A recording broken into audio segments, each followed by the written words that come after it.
Ini yang tergabung berapa nih sudah nih? 87 dokter. Berarti yang ini yang belum berapa nih? Ya sudah. Saya harap ya semua bisa mendengar ya dan ini ya memperhatikan ya. Ya baiklah, saya akan mulai perkuliahan sore ini ya. Bismillahirrahmanirrahim. Sudah kelihatan, Dek? Sampun dokter. Ya. Tadi kalian sudah ini ya kuliah sama Dokter Fatia ya. Nggih, sampun dokter. Ya, neuropediatri 2. Ini saya akan memberikan kuliah terkait neuropediatri 1 ya. Nanti kalau misalkan ada yang nggak jelas atau kurang paham, langsung ditanyakan saja ya. Ya baiklah, perkuliahan kali ini saya akan membahas tentang kejang demam, status epileptikus, meningitis, ensefalitis pada anak, tetanus neonatorum, dan poliomyelitis. Ya, ini untuk kompetensinya 4 dan 3B. Ya. Yang pertama adalah kejang demam. Definisinya kejang demam adalah bangkitan kejang yang terjadi akibat kenaikan suhu ya. Biasanya lebih dari 38 yang disebabkan oleh suatu proses ekstrakranial. Jadi namanya karena proses ekstrakranial. Jadi bukan karena eh, misalnya kan ada Terus ini ya. kenapa nggak dimasukin lagi? Mungkin yang ini di mute ya. Oh, Ini siapa nih yang belum di mute nih? Ya, di mute ya, di mute dulu ya. Ya baiklah. Jadi kejang demam itu bukan oleh karena proses kelainan di intrakranial, tapi ekstrakranial ya. Misalnya kalau ensefalitis, terus dia kejang, apakah itu kejang demam? Tidak, bukan ya. Kejang demam terjadi prevalensinya 2-4% pada anak 6 bulan sampai 5 tahun ya. Ini batasnya 6 sampai 5 tahun. Lebih dari 5 tahun bukan kejang demam ya. Jadi kriterianya adalah batasnya 6 bulan sampai 5 tahun. Di mana kejang disertai demam ya pada bayi berumur kurang dari 1 bulan tidak termasuk kejang demam. Ya, pada bayi-bayi yang kejang ya pada kurang dari 1 bulan tidak termasuk kejang demam atau pada 6 tahun, 8 tahun, 10 tahun bukan kejang demam lagi ya. Bila anak berumur kurang dari 6 bulan atau lebih dari 5 tahun sudah ya tadi ya. Jadi bukan kejang demam tapi kita cari sumber kejangnya apa. Apakah karena kelainan simsar pusat atau adanya misalnya kejang berulang ya, kejang berulang dengan tipe yang sama, apakah itu termasuk epilepsi, maka kita harus perlu mencari kausatif kejangnya. Klasifikasi kejang demam yaitu kejang demam simplex, kompleks. Yang simplex atau sederhana ini berlangsung singkat, kurang dari 15 menit dan umumnya eh, akan berhenti sendiri ya. Bentar.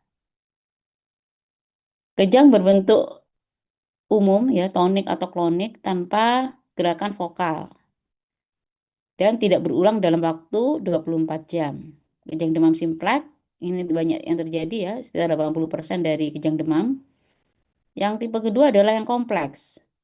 Di mana cirinya untuk yang kompleks lebih lama ya durasinya, lebih dari 15 menit, kejang vokal atau parsial satu sisi, atau kejang umum didahului kejang parsial, dan berulang atau lebih dari 1 kali dalam 24 jam. Ya, ini ya. Jadi kalau yang tadi simplek ini tidak disertai kejang vokal, tapi yang kompleks ini bisa didahului oleh kejang vokal atau kejang parsial. Ya, durasinya juga lebih lama yang kompleks dan bisa berulang dalam 24 jam. Bagaimana patofisiologinya? Kejang demam simplex yaitu adanya misalnya infeksi baik itu HHV6 ya atau influenza virus ya pada anak-anak pada 6 ini ya 6 bulan sampai 6 tahun ya. Ada yang tadi 6 bulan sampai 5 tahun, ada yang membatasi kriteria kejang demam itu 6 bulan sampai 6 tahun ya. Kemudian adanya infeksi virus itu menyebabkan peningkatan sintesis kadar interleukin 1 beta di hipokampus sehingga ini menyebabkan demam lebih dari 38 derajat Celcius ya, atau juga ini ya karena eksogen ya, peningkatan eksogen ya. Ini bisa kondisi fisiologik ya, atau karena ini familial atau sporadik ya, oleh karena mutasi dari reseptor GABA A atau mutasi subunit kanal sodium ya, atau karena produksi mediator interleukin 1 beta, yang semuanya baik itu kondisi fisiologis atau sporadik menyebabkan peningkatan temperatur yang berpengaruhi ion channel ya, sehingga menyebabkan meningkatkan kadar glutama dan penurunan GABA. Sehingga gimana glutamat ini sebagai eksitator, GABA inhibitor ya. Karena terjadi hipereksitasi, timbullah kejang simplek ya. Bisa general tonic clonic ya, single ya, yang berlangsung kurang dari 15 menit, di mana pada EEG-nya atau MRI itu normal ya, tidak dapatkan kelainan. Bisa dilakukan lumbal fungsi bila kita mencurigai adanya infeksi intrakranial ya. Kalau yang kompleks tadi ini ya sama ya, lebih dari 15 menit ya, bisa masuk status septicus febris ya. Jadi yang kejang terus-menerus disertai demam, maka masuk yang kompleks ya. Serta adanya ini gejala vokal. Nah, tadi itu ya, adanya gejala vokal selama selama kejang, apa gejala vokalnya, yaitu adanya deviasi mata. Misalnya pada saat kejang matanya melirik ke salah satu sisi, ke atas, ke samping ya. Atau adanya saat kejang adanya pemutaran ini, apa kepalanya bergerak ke salah satu sisi. Nah, itu termasuk tanda vokal ya. Yang kriteria kejang demam kompleks. Diagnosa bandingnya apa? Yaitu infeksi sistem saraf pusat, baik meningitis, ensefalitis, gangguan elektrolit, hipoglikemi, pendarahan intrakranial, atau epilepsi.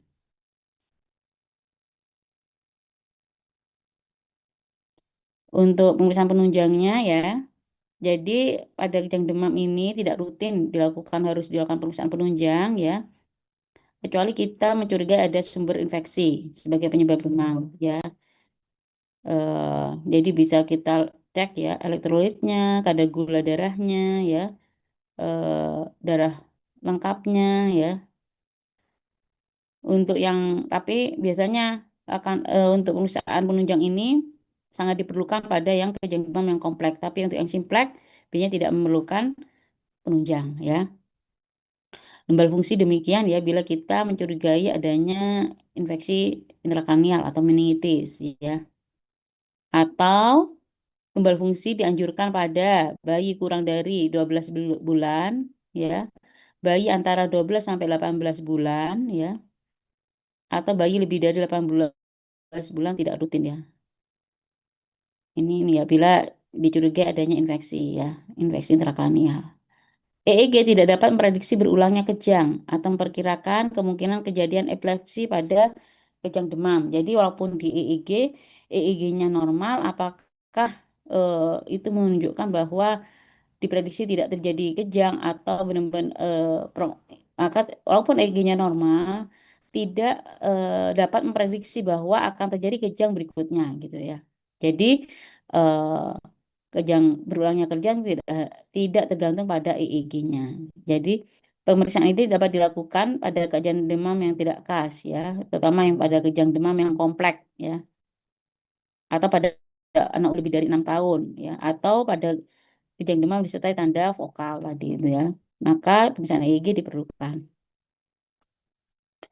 Prognosisnya bagaimana? Maka dapat menimbulkan kecacatan neurologis ya, tapi ini sangat jarang sekali ya, dan bahkan tidak pernah dilaporkan ya. Kalau kematian ya, ini juga jarang ya. Kematian karena kejang demam jarang. Kemungkinan berulang kejang demam pada kondisi adanya riwayat kejang demam dalam keluarga. Nah, ini ya. Jadi berulangnya kejang demam bisa ya.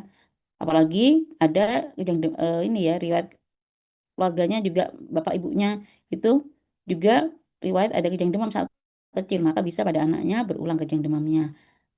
Ya. atau kemungkinan kejang berulang pada usia kurang dari 12 bulan atau saat kejang temperaturnya rendah ya atau cepatnya kejang setelah demam. Nah, ini maka bisa kejang demamnya berulang di kemudian hari. Tata laksananya bagaimana? Dalam 0 sampai 5 menit ya, saat sebelum di rumah sakit, maka dapat kita berikan pertolongan pertama dengan diazepam rektal ya. Tergantung pada berat badannya, kurang dari 10 kilo dengan 5 miligram, kalau lebih dari 10 kilo 10 miligram. Bila masih kejang, maka kita ulang dengan pemberian intravena diazepam, yaitu dalam kurun 5 sampai 10 menit ya. Setibanya di rumah sakit, kita cek airway breathing ya. Setelah kita masukkan ya diazepam yaitu diazepam intravena dengan dosis 0,25 sampai 0,5 miligram per kilo ya berat badan dengan kecepatan 2 miligram per menit. Maksimal pemberiannya adalah 10 miligram ya. Atau selain diazepam bisa midazolam sama 0,2 miligram ya. Bolus atau lorazepam 0,05 sampai 0,1 miligram per kilo intravena. Kecepatannya kurang dari 3 miligram per menit ya. Kemudian tetap selain kita memberikan benzodiazepin intravena ya, bila kejang berlanjut ya, maka akan masuk ke ruang ICU bila kejangnya dalam 5-10 menit tetap kejang masuk ke ICU ya. Nah, bila masih kejang dengan pemberian diazepam atau midazolam atau lorazepam, kita beri loading phenytoin dengan dosis 20 miligram per kilo intravena ya. Ya ini kemudian eh bila ini ya,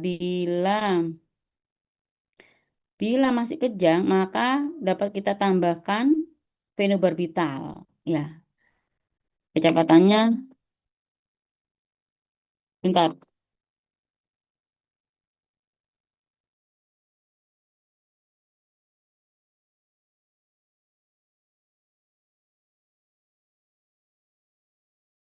ya. Kita lanjutkan lagi. Jadi di sini bila dengan pemberian loading phenytoin 20 miligram masih kejang, maka dapat tambah fenobarbital 20 miligram ya. Dan kecepatan 5 sampai 10 menit ya, maksimal 1 gram. Bila masih kejang ya, maka masuk sudah refraktor ya. Ini sudah kita kerja sama-sama anu ya untuk intubasi ya di apa sama anestesi ya kalau sudah masuk refraktor ya. Nah, tadi bila kerjanya berhenti dengan phenytoin ya, maka maintenance dapat kita berikan phenytoin 5 sampai 7 miligram per kilo setiap 12 jam ya. Begitu juga bila setelah pemberian fenobarbital terus kerjanya berhenti, maka dikombinasi dilanjutkan untuk maintenance fenobarbital tiap 12 jam dengan dosis yang lebih rendah 4 sampai 5 miligram per kilo berat badan ya. Tadi ada saat ini ya berhentinya kejang ya. Tetap kita ini ya, saat kita menangani kejang tetap kita perhatikan airway breathing circulation-nya ya. Sama monitor tanda vital, gula darah ya, mencek elektrolitnya, eh, kemudian koreksi kelainan lain ya, saturasi oksigen tetap kita monitor ya. Nah, tadi ya, kalau kejang terus-menerus namanya status epileptikus ya. Jadi status epileptikus adalah kejang yang berlangsung terus-menerus selama periode waktu tertentu atau berulangnya kejang tanpa disertai pulihnya kesadaran di antara kejang. Dengan batasan waktunya adalah 30 menit atau lebih ya. Jadi kalau kejang terus-menerus ya sampai lebih dari 30 menit maka masuk status epileptikus atau di antara kejang, ya kejang pertama sama kejang kedua, pasien masih tidak sadar ya, maka masuk ke status epileptikus ya. Untuk etiologinya ada yang simptomatis ya, ada yang idiopatik ya. Untuk yang simptomatis ya, jadi ada ini ya, bisa akut, remote atau karena kelainan ini ya, neurologi progresif ya. Yang akut oleh karena infeksi, hipoksia, gangguan glukosa ya, ya karena hipoglikemi ya atau hiponatremi ya. kelainan elektrolit ya, atau karena trauma kepala, pendarahan intrakranial, stroke itu adalah kondisi akut ya, mendadak. Atau karena sebelumnya didapatkan kelainan ya, misalnya ensefalopati, hipoksia, eh, karena riwayat trauma kepala sebelumnya ya, atau kelainan kongenital. Nah, atau juga kelainan neurologi yang progresif yang makin lama makin memberat, contohnya tumor otak ya, autoimun, nah itu bisa. Bisa juga penyebab simptomatisnya karena epilepsi ya, terutama bagi mereka yang putus obat ya, atau withdrawal ya. Untuk yang idiopatik, jadi penyebabnya tidak diketahui ya. Untuk patofisiologinya ya, tadi ada faktor risikonya karena trauma kepala ya, kelainan otak baik itu stroke ya, hipoksia, trauma kepala, karena obat-obatan ya, karena putus obat ya, putus obat anti kejang ya, atau karena penggunaan pemutus benzodiazepin atau alkohol, gangguan metabolik, infeksi. Nah, semuanya ini akan menyebabkan perubahan eksitasi dan struktur neuronal, sehingga menyebabkan apa nih, ini ya, aktivitas kejang ya, dari neural firingnya berulang ya, di mana menyebabkan ini endositosis pada GABA A sebagai reseptor inhibisi, di mana reseptor ini jumlahnya makin menurun ya. Kemudian selain itu adanya ini ya, eksitasi dari reseptor NMDA dan AMPA, kemudian penurunan dari peptid inhibitor yaitu dinorpin, galanin, somatostatin, neuropeptide I ya, dan peningkatan ekspresi peptid eksitator, contohnya substans P dan neurokinin B, yang semuanya ya akan menginduksi kejang.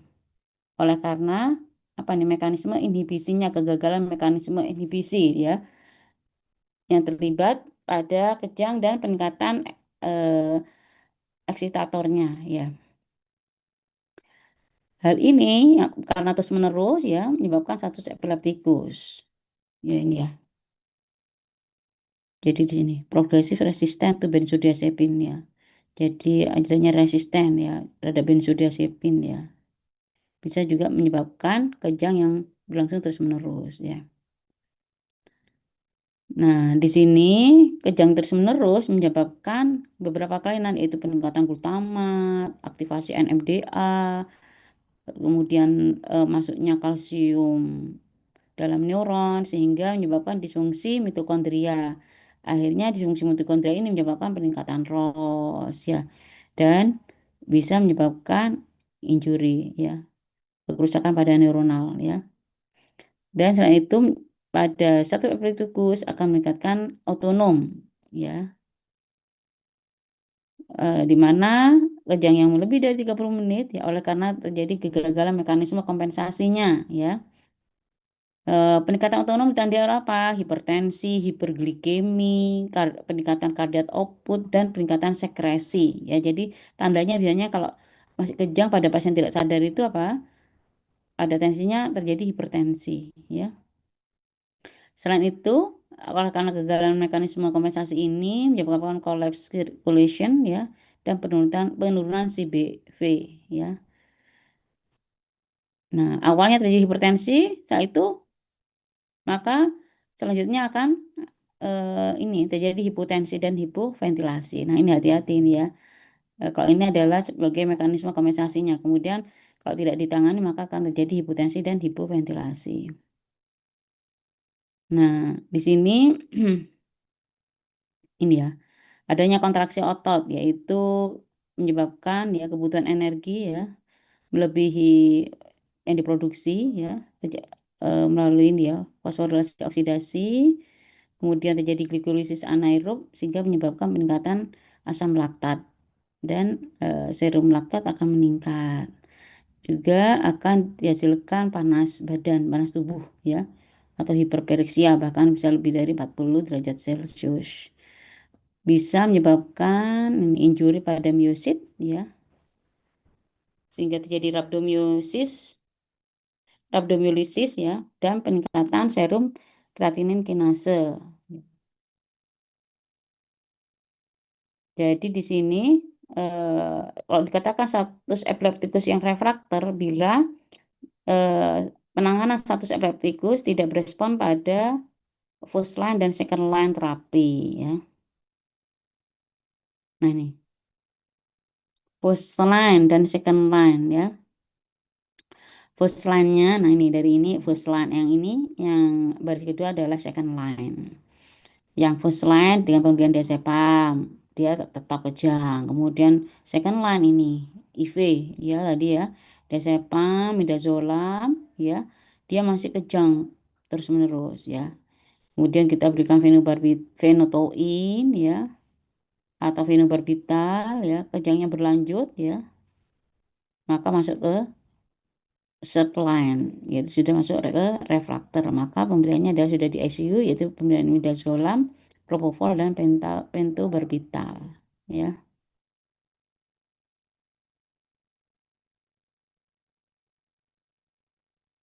Untuk tetanus neonatorum ya, ini yang topik ketiga adalah penyebab utama kematian neonatus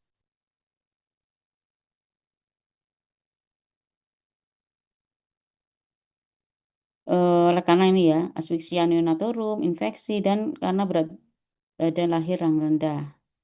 Bisa infeksi yang terjadi karena ini ya, sepsis atau tetanus neonatorium ya, pada neonatus itu ya. Angka kematiannya juga tinggi sekitar 50% lebih ya. Ini berdasarkan SKRT 2001, penyebab kematian neonatal ini adalah asfiksia neonatorum, kemudian baru tetanus neonatorum, dan selanjutnya asfiksia neonatorum dan tetanus ya. Tetanus pada anak ya. Kejadian penyakit ini sangat berhubungan dengan aspek pelayanan kesehatan neonatal, terutama pada proses persalinan, ya, di mana persalinannya terkait yang bersih, aman, ya, dan perawatan tali pusat, ya. Jadi pada tetanus neonatorum, ya, yang menjadi penyulit komplikasi adalah ini ya, yang menjadi komplikasi berat adalah bila terjadi spasme otot diafragma. Patofisiologi tetanus neonatorumnya ini ya. Di sini. Jadi pemberian imunisasi TT yang tidak dilakukan atau tidak lengkap ya, sehingga tidak terbentuk antibodi terhadap Clostridium tetani. Hal ini selain itu bila ditambah adanya faktor risiko karena persalinan yang tidak eh, aseptik ya, tidak steril, kemudian pemotongan tali pusat yang tidak steril ya, perawatan tali pusat yang tidak steril, tidak baik ya, maka akan memudahkan masuknya spora bakteri Clostridium tetani ya. Bakteri ini masuki ke terminal kolinergik saraf perifer ya. Kemudian eh ini masa inkubasinya 2 sampai 14 hari ya. Nah, protein bakteri membelah ya. Kemudian terjadi penghambatan pelepasan neurotransmitter secara terus-menerus, jadilah kejang atau tetanus neonatorum ya. Di mana pencetusnya biasanya kejang itu oleh karena paparan cahaya, sentuhan, suara, maka timbul kejang ya. Bisa ada yang terlokalisir, ada yang general. Kalau yang general, maka akan timbul kekakuan seluruh tubuh ya. Dan ini selain otot-otot tubuh seluruh tubuh kaku juga ini ya. Ada yang beberapa yang hanya pada punggungnya ya atau kepala ya, tumit ya, atau yang disebut dengan tanda opistotonus ya. Ada bisa disertai masa istirahatnya ya. Jadi kekakuan otot itu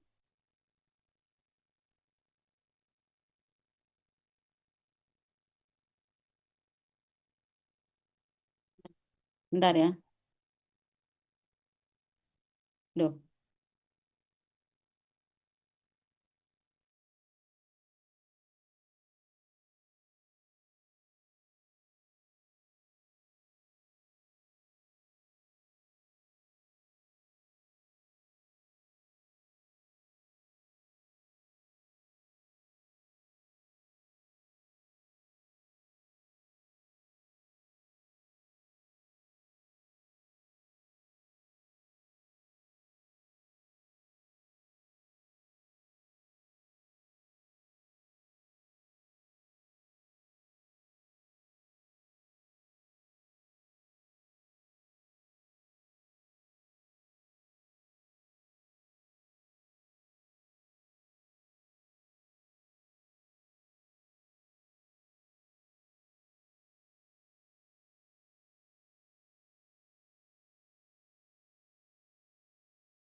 Ya, bentar ya, kita lanjutkan lagi.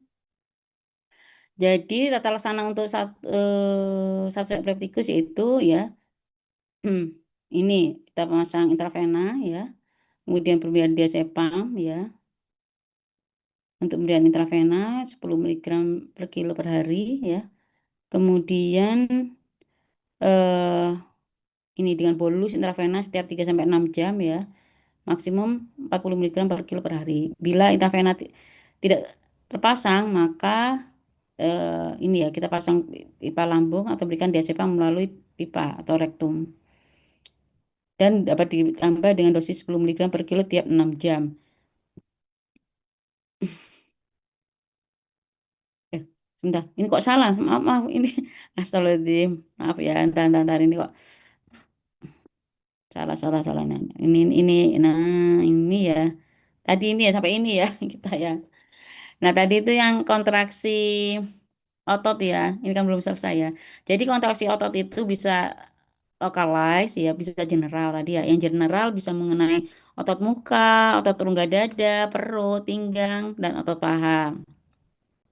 Kalau otot muka, maka resikonya anak-anak akan sulit untuk menetek atau menelan. Nah, ini hati-hati ya, maka perlu untuk mencegah pasangan NGT. Atau rongga dada akan terjadi spasme laring dan pernafasan, jadi asfiksia. Ini harus kita monitor ya, apakah ada terjadinya obstruksi saluran nafas, asfiksi. Ini bahaya terjadi sianosis ya. Kemudian bila ini terus berlanjut, maka bisa menyebabkan resiko komplikasi, resiko perdarahan paru ya dan terjadi kematian ya. Jadi pada tetanus ya, terutama yang general, maka hati-hati terjadi komplikasi ya. Komplikasi karena asfiksinya ya. Jadi diagnosisnya tetanus neonatorum itu, maka kita perlu dari anamnesis ditanya ya, riwayat persalinannya gimana, ditolong oleh siapa ya, kemudian perawatan tali pusatnya, nah, saat lahir itu bayi apa sadar atau langsung menangis ya, Apgar skornya harus ditanyakan ya, atau apakah selama ini bayi malas minum ya, kemudian pemeriksaan fisiknya ya. Setelah kita nilai apakah bayi masih sadar, apakah terjadi spasme ototnya berulang ya, mulutnya ya kondisi mulutnya gimana, apakah gambaran mulutnya mencucu seperti mulut ikan, menunjukkan Carper mouth ya, atau trismus mulut sukar dibuka, perut terasa keras ya seperti papan ya, atau opistotonus ya, ada sela antara punggung bayi dengan alas tidurnya. Nah, ini kondisi opistotonus ya, seperti lordosis ya. Jadi ada rongga antara alas tidurnya dan punggung bayi, itu namanya opistotonus. Tali pusarnya biasanya kotor atau berbau ya. Dan ada gerakan seperti boxing position ya, nanti ini tangannya menggenggam erat. Nah, ini boxing position. Nah, ini hati-hati kondisi tetanus neonatorum ya pada neonatal. Jadi kemudian baru kita lakukan penunjang untuk menilai apa faktor infeksi lainnya ya. Atau biasanya kalau sudah lengkap ya anamnesis dan gejala cukup tas sehingga seringkali dalam diagnosis tidak harus kita menunggu pemeriksaan penunjang ya. Jadi ini tata laksananya ya pemberian benzodiazepin. Kemudian bila frekuensi nafas kurang dari 30 kali per menit atau tidak tersedia fasilitas ya bantu nafas dengan ventilator, maka obat dihentikan meskipun bayi masih mengalami spasme. Karena kenapa? Pemberian terus-menerus dalam dosis besar benzodiazepin akan terjadi depresi nafas yang berisiko. Maka kalau memang itu tidak ada ventilator, maka bisa kita hentikan ya. Pada bayi yang mengalami henti nafas atau spasme atau sianosis sentra setelah spasme berikan oksigen ya dengan aliran sedang. Bila belum nafas lakukan resusitasi ya. Bila tidak berhasil rujuk ke rumah sakit yang punya fasilitas NICU. Setelah 5 sampai 7 hari dosis diazepam dapat dikurangi bertahap 5 sampai 10 miligram per hari ya. Kemudian pada kondisi tertentu bisa dapat diberikan vancomycin ya. Ini kalau di anu ya, kalau dibantu dengan ventilator ya untuk mengontrol spasmenya. Pada bayi dapat diberikan ini ya. eh, ini antibodi human tetanus immunoglobulin ya 500 unit IM atau antitoksin tetanus ya 5.000 unit IM. Pada pemberian antitoksin tetanus sebelumnya setidaknya dilakukan tes untuk adanya alergi atau tidak ya. Untuk TT tetanus toksoid 0,5 mili IM pada tempat yang berbeda ada dengan pemberian antitoksin ya. Pada hari yang sama ini ya, ada di literatur imunisasi aktif dengan tetanus toksoid mungkin perlu ditunda 4 sampai 6 minggu setelah pemberian tetanus imunoglobulin. Jadi ada yang diberikan pada yang sama maka harus tempat yang beda atau ada yang mengatakan untuk TT dapat ditunda dulu 4 sampai 6 minggu kemudian. Selain itu dapat diberikan ini ya metronidazole ya 30 miligram per kilo per hari dengan interval 6 jam selama 7 sampai 10 hari. Lini kedua dapat diberikan penisilin prokain ya 100.000 unit per kilo intravena dosis tunggal selama 7 sampai 10 hari ya. Jika hipersensitif terhadap penisilin, maka dapat diberikan tetrasiklin 50 miligram per kilo per hari pada anak lebih dari 8 tahun ya. Jika terdapat sepsis atau bronkopneumonia dapat diberikan antibiotik yang sesuai. Bila terjadi kemerahan atau pembekakan pada kulit sekitar pangkal tali pusat atau keluar nanah ya pada tali pusat atau bau busuk di area tali pusat maka dapat kita berikan pengobatan lokal tali pusat juga selain pemberian antibiotik intravena. Untuk ibunya dapat dilakukan imunisasi toksoid tetanus 0,5 mili ya dan dapat datang 1 bulan kemudian untuk pemberian dosis kedua untuk ibunya ya. Ini untuk ensefalitis dan meningitis ya.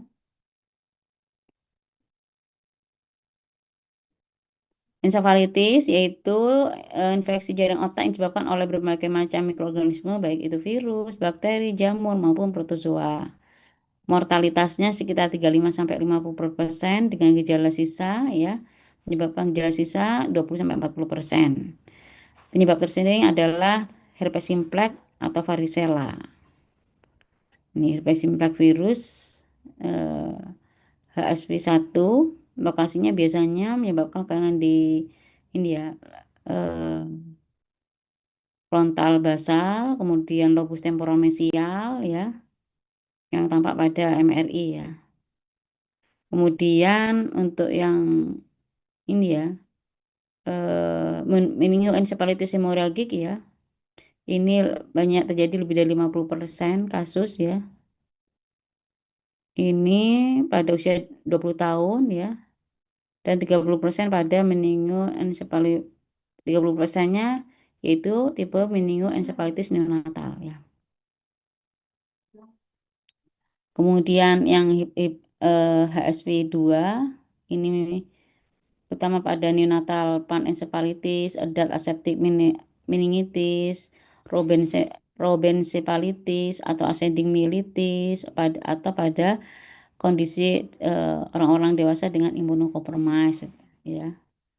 Atau bisa juga penyebabnya enterovirus 71 yang menyebabkan encephalitis brainstem, poliomyelitis syndrome ya.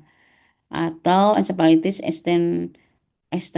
Estrenoquinin ya, yaitu menyebab pada 50% pasien yang terinfeksi ya, di mana topisnya, lesinya itu biasanya mengenai organ otak di basal ganglia, talamus, dan brainstem. Ada yang West karena penyebab lain ya, itu encephalitis karena West Nile virus, ada juga karena MAMS. Nah, ini ya, terutama bagi mereka yang belum mendapatkan imunisasi ya, ini ya MAMS ya.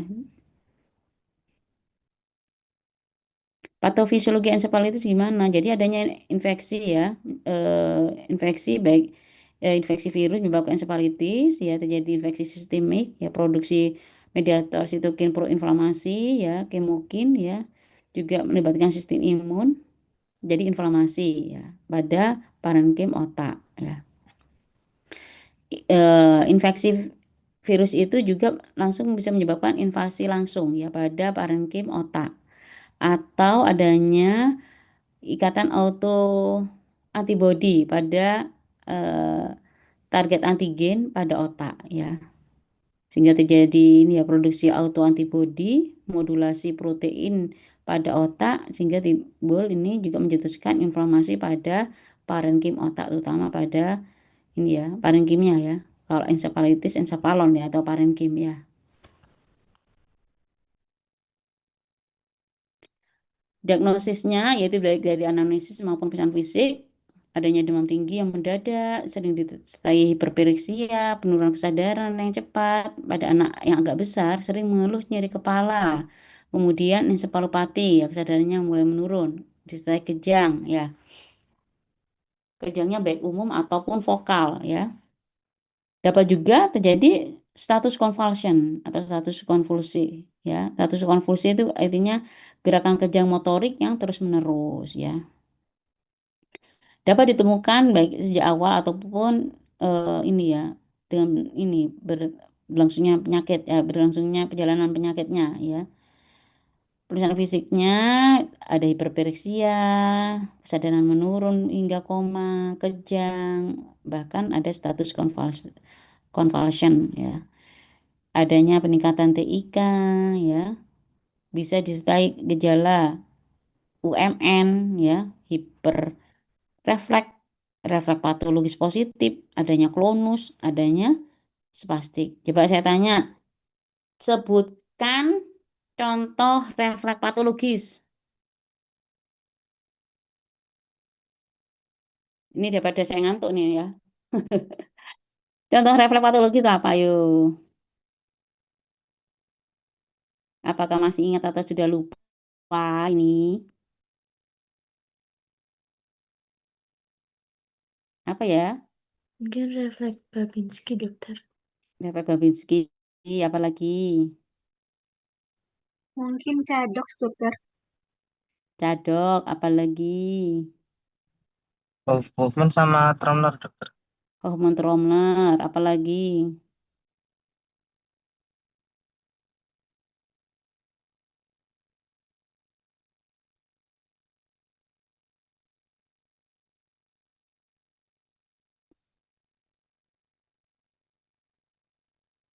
apalagi? Ada lagi?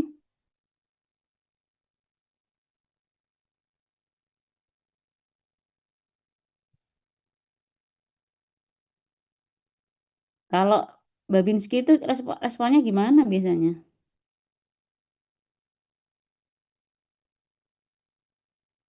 Kalau Babinski biasanya responnya gimana yuk? Ini yang off cam tak panggil ya. Sebentar.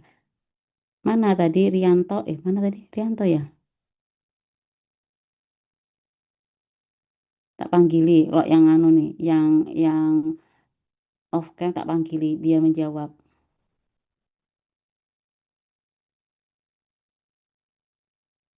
Ayo Ferhan, Ferhan. Anak di PA saya nih ya. Ferhan, mana Ferhan ya? Dokter. Oh iya. Ayo Ferhan, refleksnya apa Babinski gimana?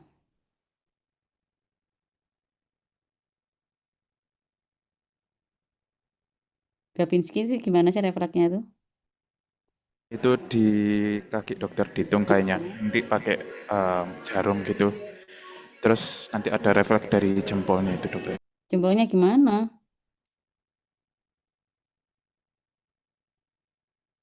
Jempolnya Ekstensi gimana? pelantar, dokter. Ekstensi, Pada pelantarnya, dokter. ekstensi pelantar. Ada yang lain?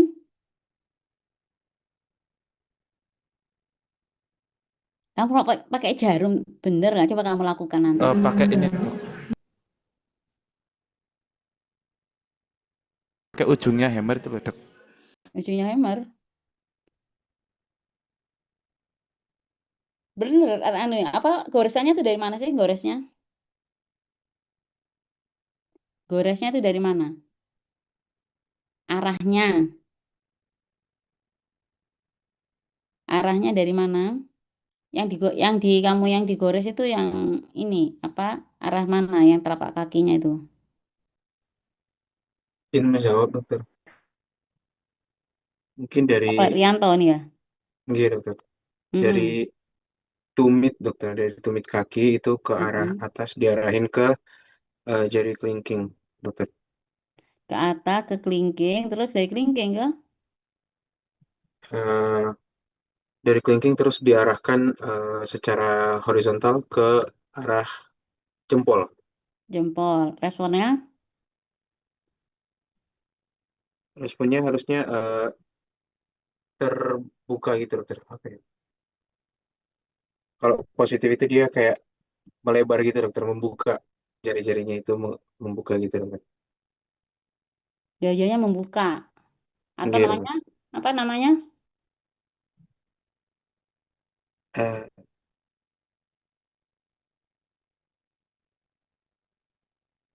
Auria, Auria mana? Saya mau lihat fotonya apa ini loh. Wajahnya Auria. Wah, Auria ini sudah ini ya.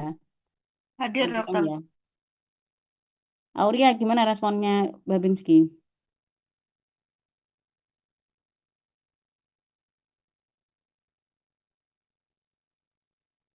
Gimana?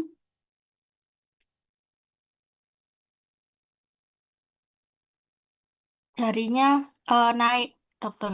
Kalau normal. Atau terbuka. Terbuka atau normal? Terbuka apanya? Naiknya yang apa maksudnya? Polnya naik ke atas atau jari-jari lainnya itu bekar, dokter. Naik ke jempolnya ke atas, dia jarinya megar. Namanya apa?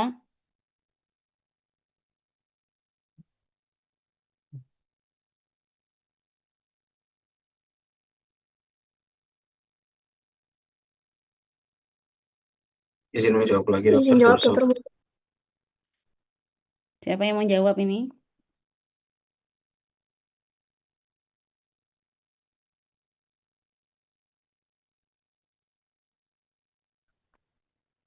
Mungkin saya dokter. Jadi Mm-mm. untuk nama gerakannya itu dorsofleksi dokter.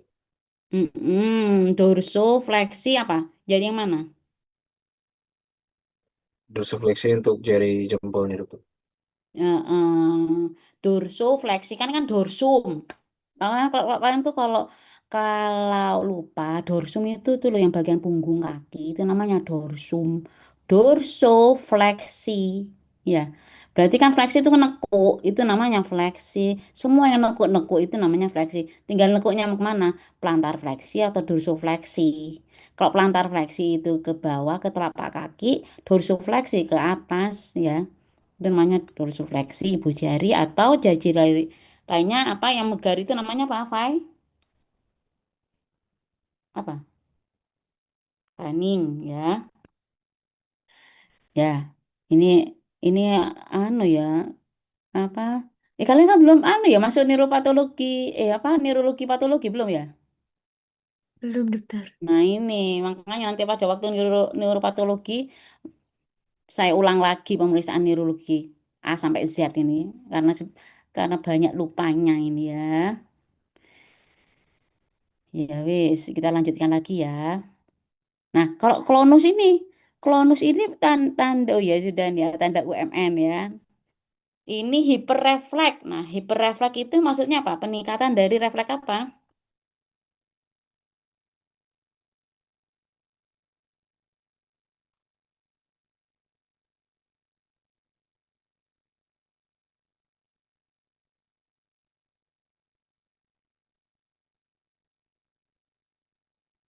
Dokter.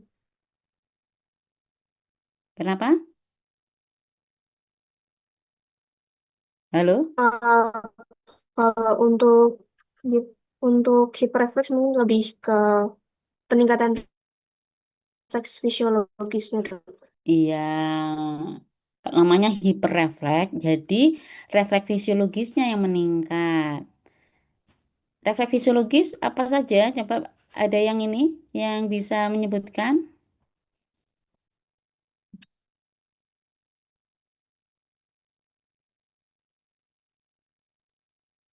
Refleks fisiologis itu apa? Halo?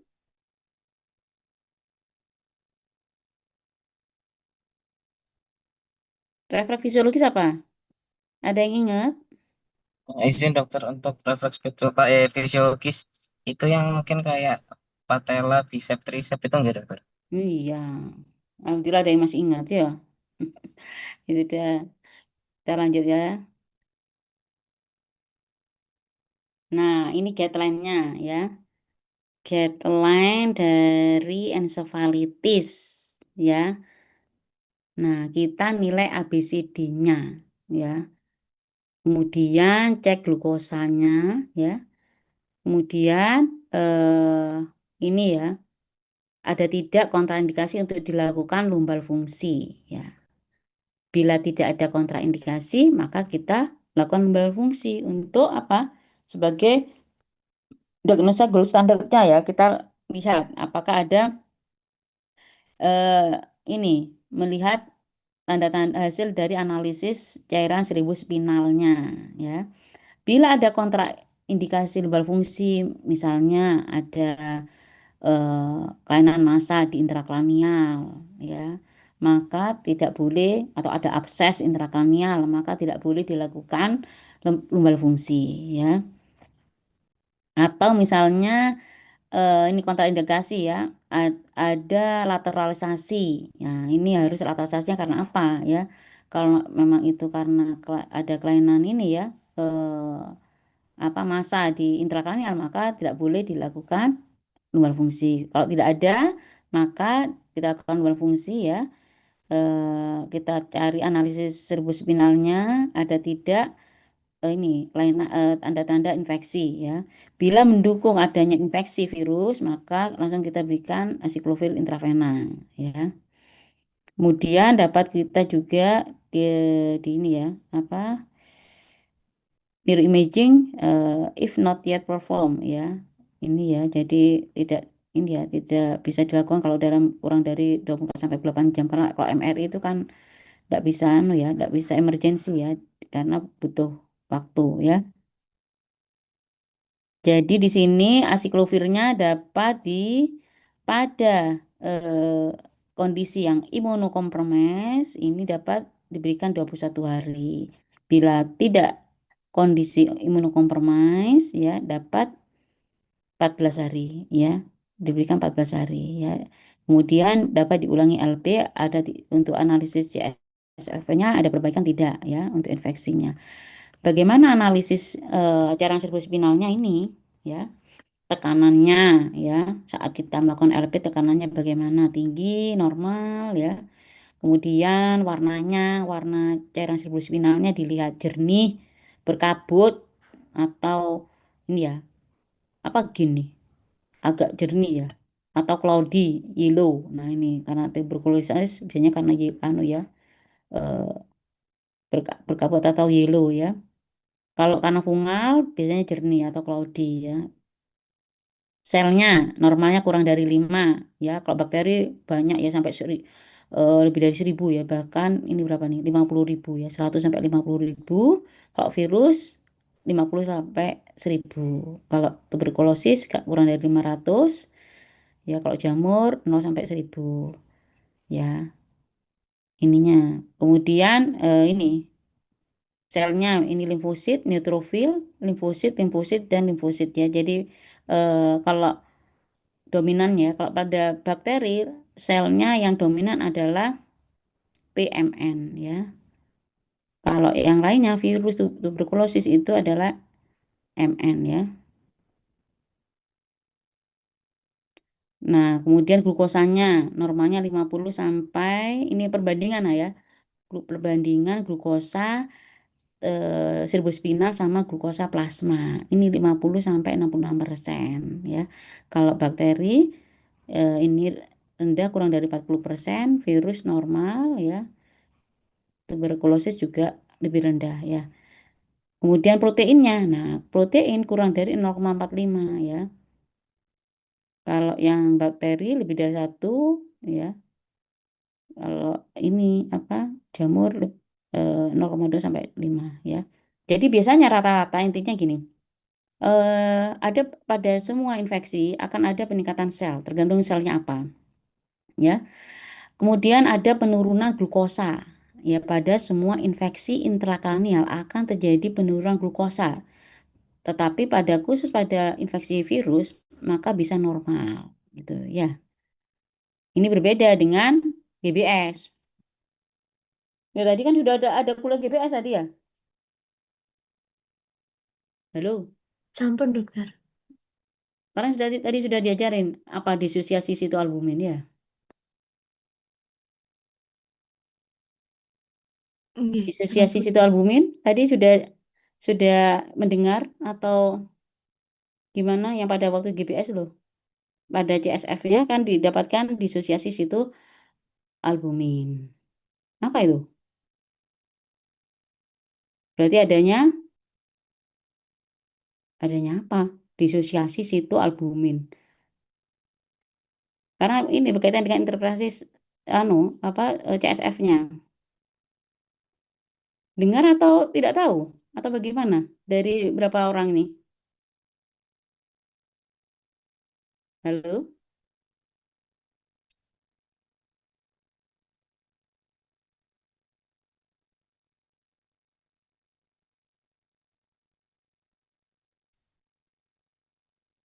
Ada yang tahu disosiasi sitoalbumin itu apa?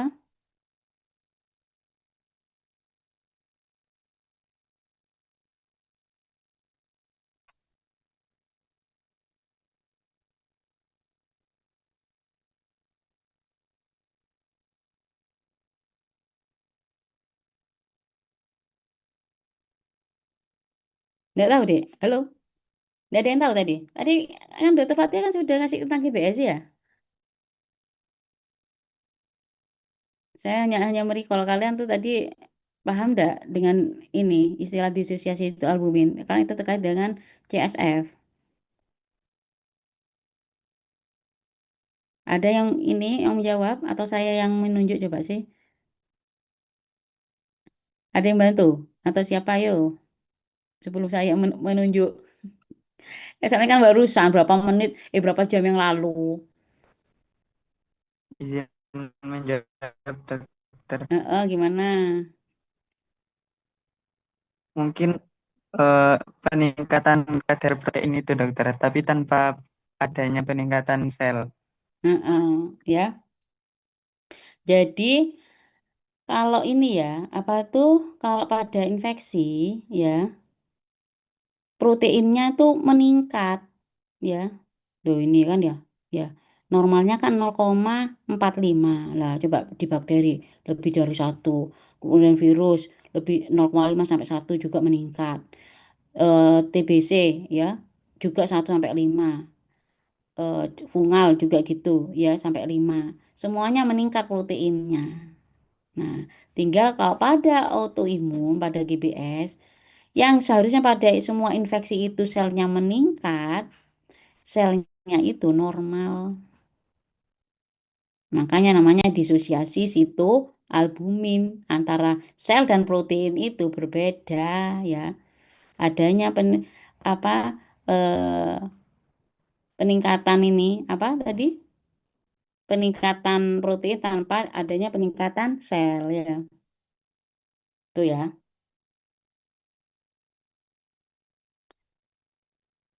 Untuk ensefalitis ya bisa berbeda tadi asiklovir 10 mg per kilo setiap 8 jam selama 10-14 hari. Kemudian untuk yang ini ya yang alergi dengan asiklovir dapat diberikan ini Vidarabin ya. Kemudian monitor keseimbangan cairan dan elektrolit ya dan dirawat di ruangan intensif ya. Kemudian untuk pasca rawat maka bisa terjadi apa komplikasinya? Bisa terjadi epilepsi, retardasi mental, gangguan perilaku ya. Maka kita harus monitor tumbuh kembang anaknya ya. Untuk meningitis, nah ini perlu kenapa ini ya? Jadi KIE ini perlu ya. Hmm, kita itu kan lagi di anu ya. Jadi untuk KIE harus disampaikan komplikasi terjadi setelah teratasi ya, setelah penyakit sudah diatasi, nantinya di kemudian hari bisa terjadi kan epilepsi, retardasi mental atau gangguan tumbuh kembang. Nah, supaya tahu keluarga pasien tidak menuntut, duh, ini setelah dirawat kok malah terjadi ini. Nah, karena apa? Karena kurangnya komunikasi dokter pada pasiennya, tidak menjelaskan A sampai Z, ya. Kemudian ini meningitis bakteri ya. Tadi ensefalitis kan meningitis bakterial ya. Ini peradangan pada selaput jaringan otak dan medula spinalis oleh karena bakteri patogen. Yaitu peradangannya bisa mengenai jaringan meningen yaitu DAP ya. Arachnoid, pyometer ya dan jaringan cerebrospinal ya. Yang kemudian meluas sampai dari otak sampai medula spinalis dan ventrikel. Menyebabkan mortalitas 5-10% ya. Dan 40% dapat menyebabkan gangguan pendengaran atau defisit neurologis ya. Untuk yang etiologinya usia 0-2 bulan oleh karena Streptococcus E. coli ya. Untuk 2 bulan sampai 5 tahun ya biasanya karena Streptococcus pneumoniae, Neisseria meningitidis. Untuk yang lebih dari 5 tahun biasanya karena Streptococcus pneumoniae dan Neisseria meningitidis juga ya. Cuma yang 2 bulan sampai 5 tahun ini biasanya Haemophilus influenza juga.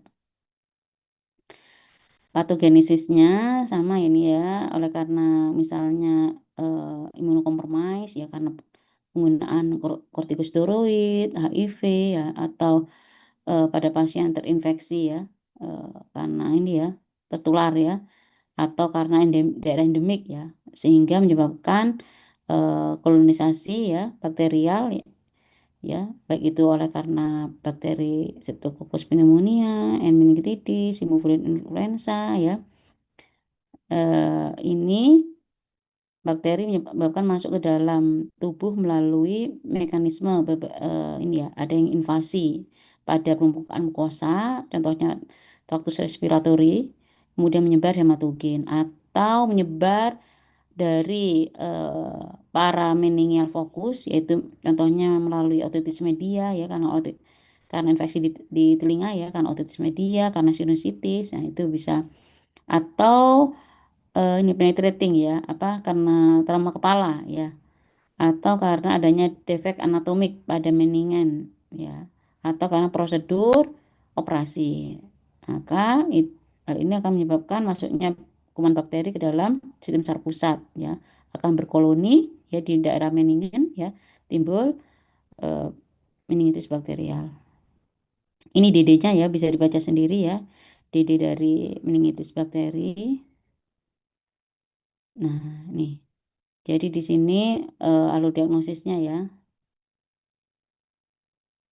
yang terduga meningitis bakteri ya, kita pastikan ABC-nya ya, life support ya, pediatric life support ya, kemudian monitor ABC, kemudian baru kita bila sudah stabil maka kita lanjut untuk penunjangnya ya dengan pemeriksaan darah ya, elektrolit ya, kemudian glukosa, PT-APTT ya, kultur ya bila diperlukan ya.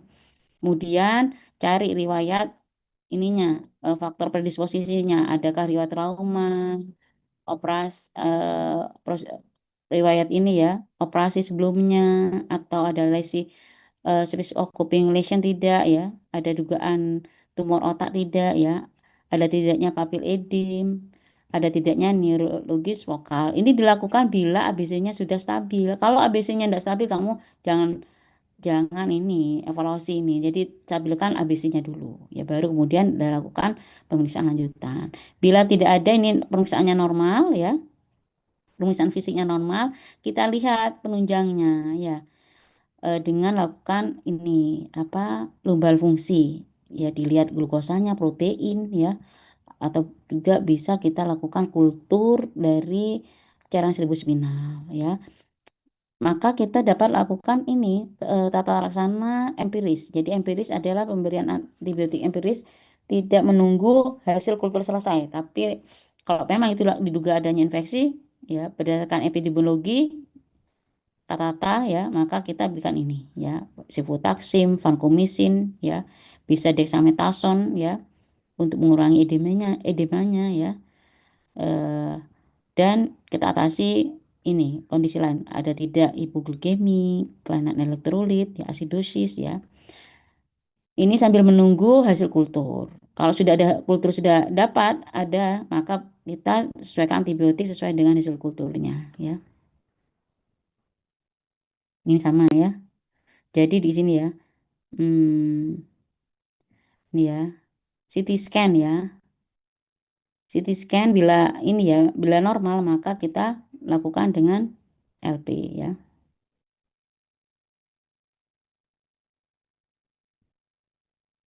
Poliomyelitis ya. Poliomyelitis merupakan suatu ini ya, penyakit kelumpuhan saraf yang bersifat akut disebabkan karena virus RNA, golongan enterovirus, picornaviridae ya. Prediksi virus polio yaitu pada sel kornu anterior medula spinalis. Sehingga kenapa pada poliomyelitis itu yang terserang adalah motoriknya karena di kornu motor kornu anterior medula spinalis ya, bisa mengenai inti motorik batang otak atau area motorik korteks otak sehingga menyebabkan kelumpuhan serta atrofi otot. 50-70% menyerang anak-anak di bawah usia 3 tahun ya.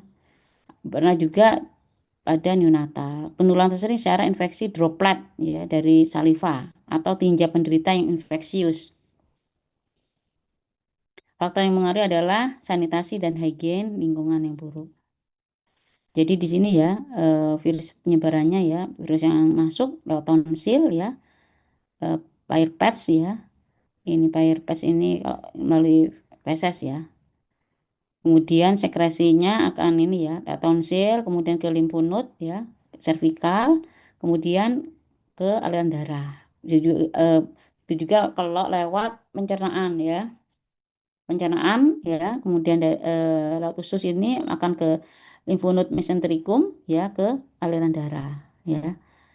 Di aliran darah akan menuju ke target organnya yaitu di sistem saraf pusat, struktur limfatik dan brown fat ya. Kemudian dia akan menyebar ya dalam jaringan saraf ya, di dalam sistem saraf pusat dan menyebar secara sentrifugal ke ganglia sensoris ya. Jadi ya, tahapannya ada ini ya, penyebaran virus ke jalur limfatik, jalur eh, darah ya, baru kemudian jalur neuronal. Tandanya apa? Polio, yaitu bila ringan ya, adanya demam, nyeri kepala, mual, muntah, nyeri perut, hiperemia orofaring itu yang ringan ya. Kemudian ini kalau yang ini ya, kalau sudah berat ya maka pertamanya kan seperti flu-like symptom ya. Kemudian bila berlanjut akan tambah ini didapatkan nuchal rigidity, nyeri kepala hebat, nyeri pada ekstremitas bawah dan belakang ya. Dan ada tanda meningitis disertai poliositosis limfatik. Oh iya tadi itu yang lupa saya. Ini apa tandanya yang ini ya? Meningitis tadi itu apa khasnya pada pemeriksaan fisiknya? Meningitis dibandingkan dengan encephalitis. Pemeriksaan fisiknya didapatkan apa?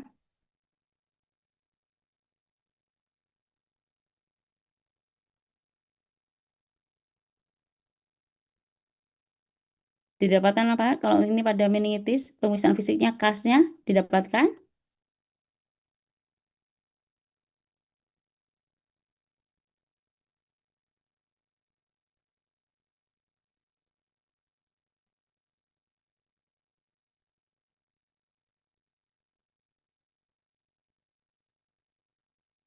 Lalu didapatkan apa yuk?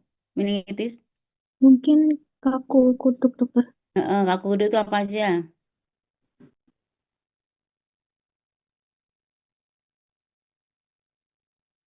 Kaku kudu itu apa aja?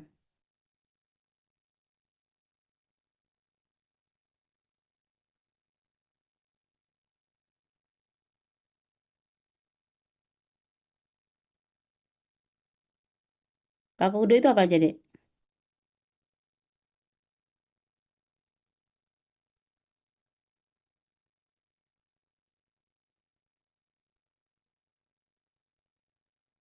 Halo? Ada Kok klinik apa aja? sama Mendingan sen maksudnya. Ya lupa mendingan sen itu apa aja selain Kakudo? Ini nih, Anu sudah sore ya. Mendingan sen selain Kakudo itu apa aja? ada Kernik sama Bruzinski dokter. Heeh, Kernik Brusinski. Kernik sama Brusinski. Itunya bilateral atau unilateral biasanya? Nurlaila. Kernik sama ininya. Oh, yang kerniknya, maksudnya saya tanya kerniknya. Kerniknya tuh unilateral atau bilateral?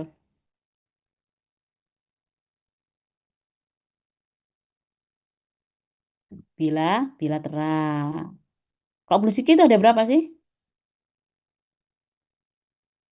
Brusinski itu ada berapa? Ada dua dokter. Ada dua. Brusinski satu gimana?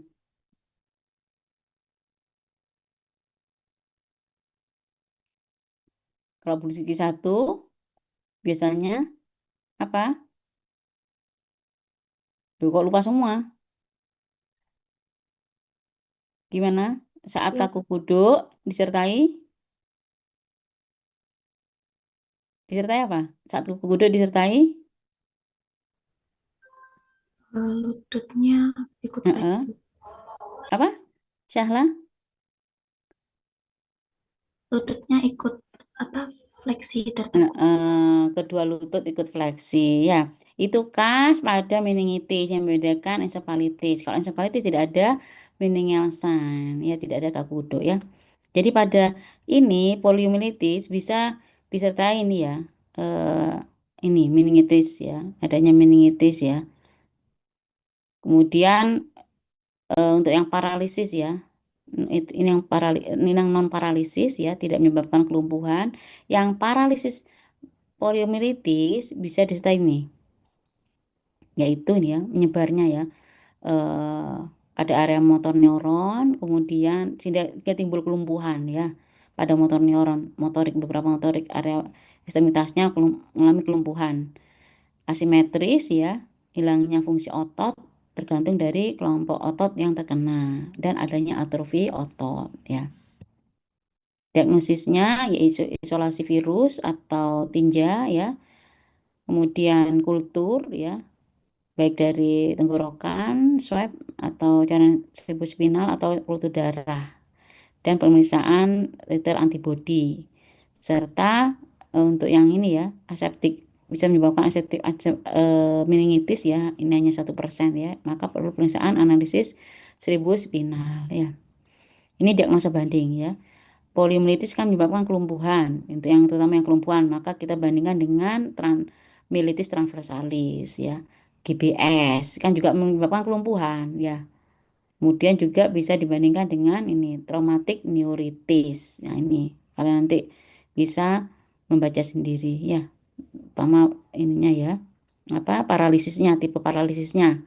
Ya, kalau yang mielitis transversalis biasanya simetris, polio asimetris. Kalau yang GBS ascending kasnya ya. Tuh ya, yang lain bisa dibaca sendiri ya.